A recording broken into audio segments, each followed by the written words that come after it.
Matapos ang malakas na 7.4 magnitude na lindol na tumama sa bayan ng Manay, Davao Oriental kaninang umaga, naramdaman din ang malalakas na pagyanig at naitala ang ilang pinsala sa iba't ibang lugar sa Butuan City. May report si Paulo Salamatin ng PTV Manila.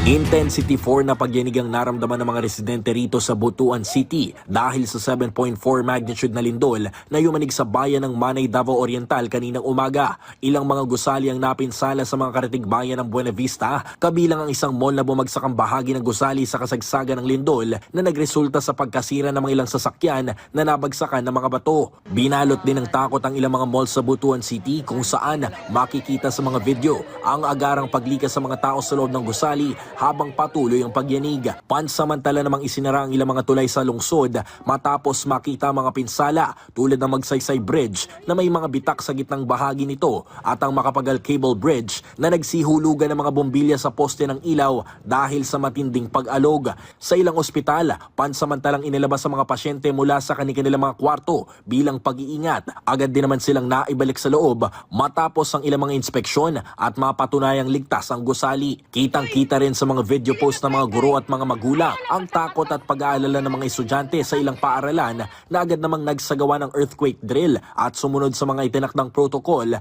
bilang paghahanda sa posibleng mga aftershocks. Parang kinakabahan lang kasi ako.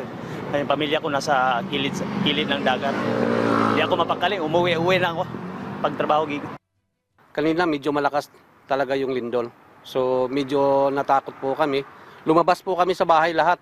Pumunta kami sa area na walang kahoy. Tapos medyo malayo sa bahay para iwas disgrasya kasi baka umano yung bahay. Pati rin yung Globe Tower na ang kinatatakutan namin, yung Globe Tower kasi nasa malapit ng bahay po namin kasi baka maputol yung kable sa lakas ng lindol. So baka matumba.